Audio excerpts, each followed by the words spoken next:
Everyone's talking about online. Share, engage, interact. This is Newsfeed Now.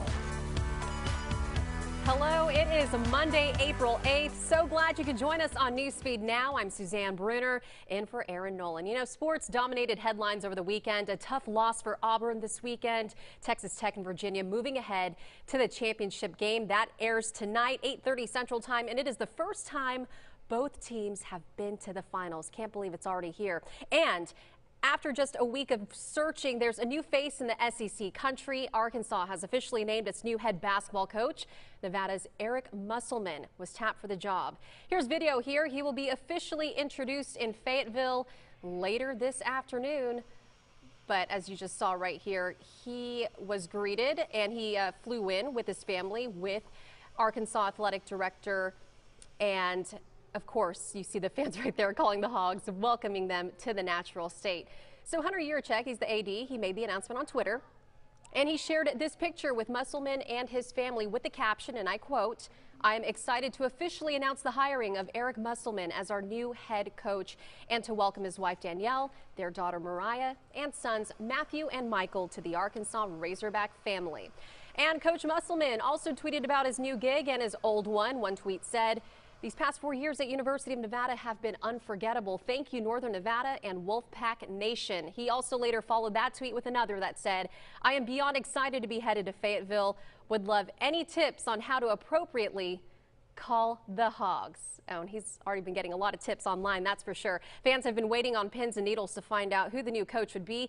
Plenty of names were thrown out there, like Wichita State's Greg Marshall and Houston's Kelvin Sampson. While most were thrilled to finally have an answer, many people are happy with Musselman. And here's what one former Hog actually had to say about the new coach. Eric Musselman, I never forget it. One of the best moments, one of the best situations I ever played in, and it was just a good environment, good place. Mardrakus Wade played at Arkansas from 2010 to 2014. He says Musselman coached him in high school for an all-star game, and he recalls Musselman's energy and thinks he's the guy who could turn the men's basketball program around. Now, right now, I'd like to bring in Drew Amon from the Hill in Fayetteville, Arkansas. Drew, good to see you. You know, obviously, this is the big story over the weekend this morning as well. Is this the guy who people really expected for the job? Yeah, that's a great question to start off. And first of all, I'm waiting on pins and needles to see if Eric Musselman shows up in a polo today. You know, he's got that signature polo that he typically wears coaching. So what do you do? Is it going to be a formality that he shows up in a suit and tie today? We'll see.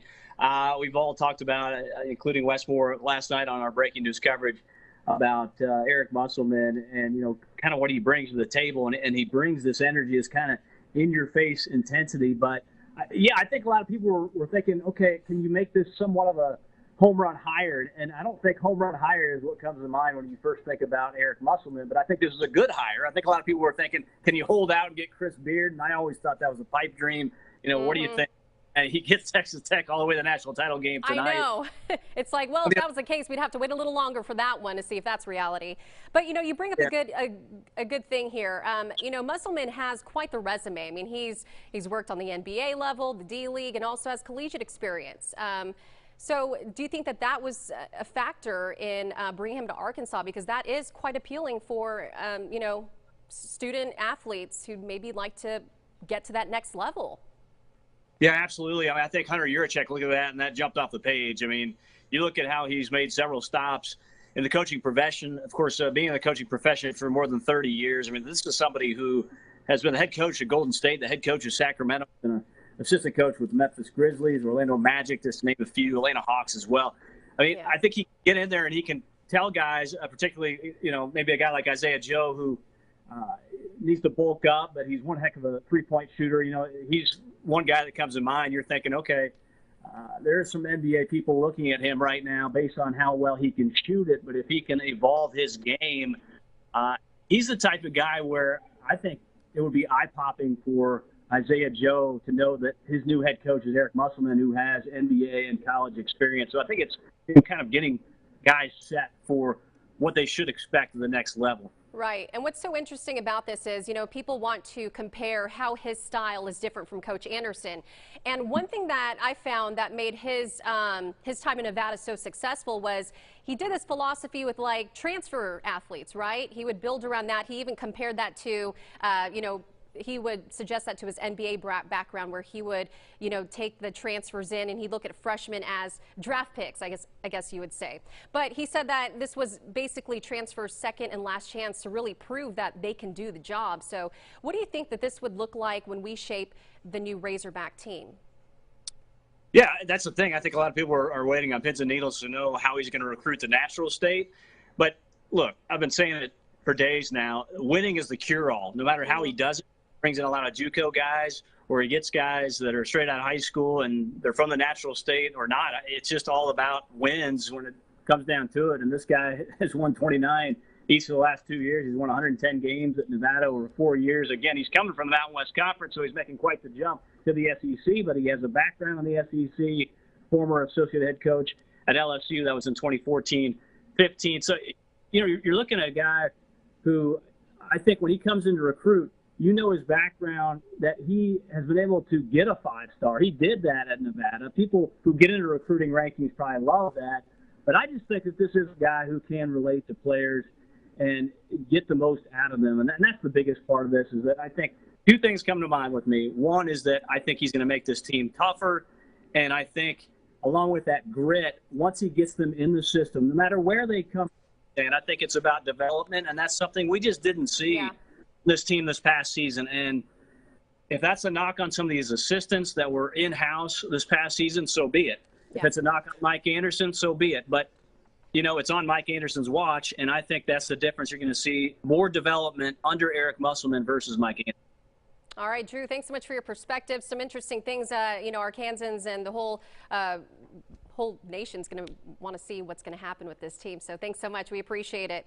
All right, so from basketball to golf, no golf tournament excites the sporting world quite like the Masters. The buildup and anticipation in trying to identify this year's green jacket wearer starts in the 3 days leading up to the start of the tournament in Augusta. Barclay Bishop takes us inside all the action. Pull over. It's got the new logo, beautiful logo right here. This year, patrons got an extra day in the Masters gift shop. And I was able to get a lot of the women's amateur stuff. And for the first time, some of the Augusta National gear has the word women's on it. It means the world to me because I'm a former professional tennis player. So to understand what this club means and the history behind it, and not really having women members till 2012, and now they only have 6, to be able to host the women's amateur championships here is amazing. Tennis fans, you know who this is. Katrina Adams, 2-time college All-American and world doubles champion with 7 WTA Tour titles to her name. She says she'd like to see an LPGA tournament here. I mean, there's no reason why there shouldn't be an LPGA tournament here. So I think this is the beginning. You have to take baby steps when you're really trying to change the culture of an organization. And I think for them to really host the women's amateur championships for the first time is that first baby step. And hopefully down the road we can get an LPGA tournament. As she knows a thing or two about firsts, Adams is the highest ranking person in U.S. tennis. She's the first former tennis pro, first African American, and youngest person to serve as the United States Tennis Association's president in its 135-year history. She'll be here the rest of the week sporting her fresh women's amateur gear. So I'm here to support the ladies. All right, and we'd like to bring in Ashley Osborne from Augusta, Georgia, where action is already underway today despite the weather. So, let's start there, Ashley. What's the weather like out there right now, and will it have any impact on the many spectators who came out to watch practice rounds? Well, Suzanne, muggy is an understatement. We have got some dense, wet air and soggy grass out here, but it has not put a damper on attendance. It was actually a busy morning. We talked to patrons who said they showed up earlier here today than they had originally planned because of the bad weather expected later in the afternoon. So some people were very prepared, rain jackets and umbrella, or one of the two. Others, though, came with nothing, just a golf day. They showed up ready to watch some good practice rounds here. So they might be taking a trip to the gift shop later to get one of those green Masters umbrellas. Ashley, I'm not even surprised. Like, when you go to the Masters, I mean, you have got to come prepared, and they're going to watch this game. So another thing I'd like to point out, I just saw this package here, a historic weekend for the women's amateur. Now, congratulations to Jennifer Kupcho. What's the feeling like in Augusta right now? Yeah, so there's still a lot of excitement that has carried over from that women's tournament. One of the Green Jackets summed it up pretty perfectly. He said the crowd is about 20 years younger at that tournament and much more women. So you just saw the USTA president talking about how historic this was and what she hopes to see moving forward. We also talked to an 11-year-old girl. She came here all the way from St. Louis. She didn't care about the pros. She didn't care about the big names playing today. In fact, she went to the gift shop, didn't want to buy anything. Her mom had to make her buy something. She bought a flag because she wanted all of these young women to sign it. She wanted their autographs, not Tiger Woods, not Jason Day. She wanted these women's autographs because she wants to be like them and wants to play in this tournament when she grows up. That's amazing. What history in the making right there. Have you seen any big names on the course yet? Oh yeah, Fred Couples and Tiger Woods hit the course early this morning. We talked to them as they were coming off. We asked, Fred Couples about what he takes from his 1992 win. He won that green jacket 27 years ago now, still out here playing. He talked about, his ability to still compete. We also asked him about the fifth hole because, Suzanne, this year the fifth hole is different than it was last year. It's always been a very long par 4.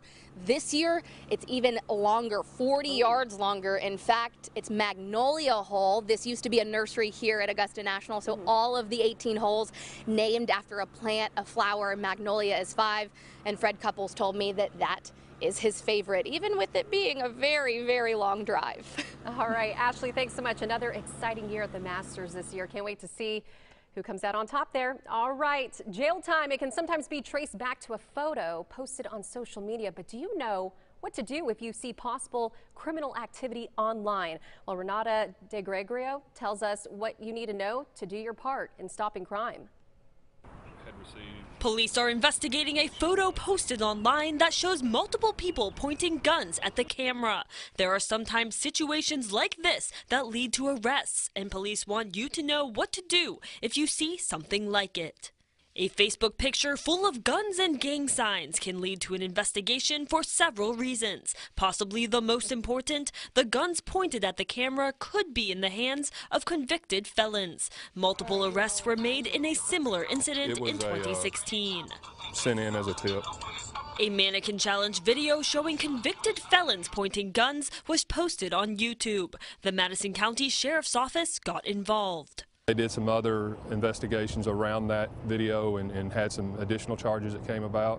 Police look for felony convicts with firearms and any other illegal activity associated with the address. Of course, it's not illegal to point a gun at a camera for a picture, but hoax threats via text or social media are federal crimes. What would you do if you saw a picture like this on your kid's Facebook?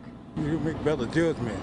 Because a gun is not a toy. Probably talk to my other neighbors and find out what the situation was. Police encourage you to submit an anonymous tip. And we'd like